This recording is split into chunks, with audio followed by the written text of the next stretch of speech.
Hello बच्चों, कैसे हैं आप सब। आशा करती हूँ आप सब बहुत अच्छे होंगे और मैं भी अच्छी हूँ।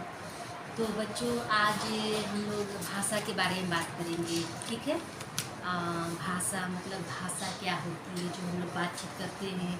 इसको तो सब लोग जन्म से ही जानते हैं भाषा मतलब क्या होती है, लेकिन इसको डिटेल में हम लोग जानेंगे कि आखिर भाषा है क्या, इसकी उत्पत्ति कैसे हुई और कैसे कैसे इसका विकास हुआ। तो बच्चों, आज हमारा पहला बिंदु क्या रहेगा, भाषा। तो भाषा जो है वो संस्कृत के भाष धातु से बना है। जो भाषा बनी है वो भाष धातु से बनी है। और अब सवाल ये खड़ा होता है कि आखिर ये धातु क्या है, या धातु क्या चीज़ होती है, ये भी तो जानना जरूरी है। तो धातु जो होती है बच्चों, वो मूल रूप होती है। और ये किसकी मूल रूप होती है, तो संस्कृत की।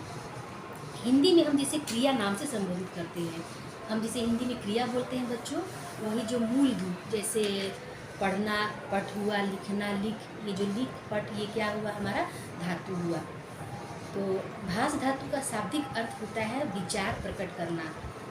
भाषा जो है, इसकी परिभाषा इस प्रकार है कि जो हम अपने विचार को प्रकट करते हैं वो क्या है, वो भाषा है।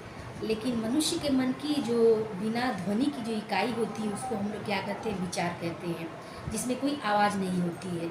अतः मन के जिस भाव को माध्यम से जो प्रकट किया जाता है उसको हम विचार करते हैं। जैसे मान लीजिए कोई दो व्यक्ति है अ और आ, सपोज कीजिए कि दो व्यक्ति है अ और आ।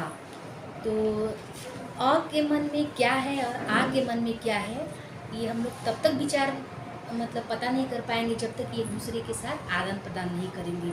तो जिस माध्यम के द्वारा हम दोनों एक दूसरे के जो मन के विचार को प्रकट करते हैं उसी को हम लोग क्या करते हैं, भाषा।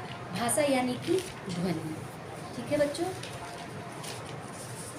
अब भाषा जो है वो समूहों के विचारों और समझ और भाषा का आदान प्रदान जिस माध्यम से होता है उसको हम लोग क्या कहते हैं, भाषा कहते हैं।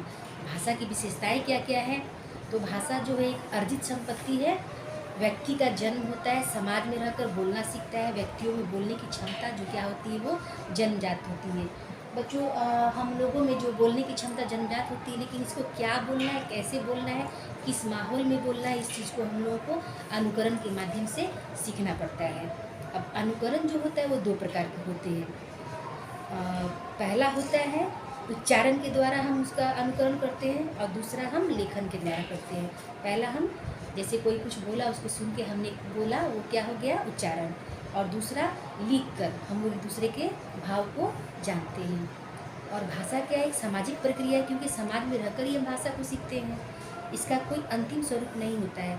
और बच्चों, इसका कोई अंतिम स्वरूप नहीं होता है, क्योंकि 1050 विक्रम संवत में जो भाषा की जो लिपि थी, इससे खड़ी बोली अपभ्रंश थी, लेकिन अब धीरे धीरे क्या हुआ, उसमें परिवर्तन होता गया है, ठीक है।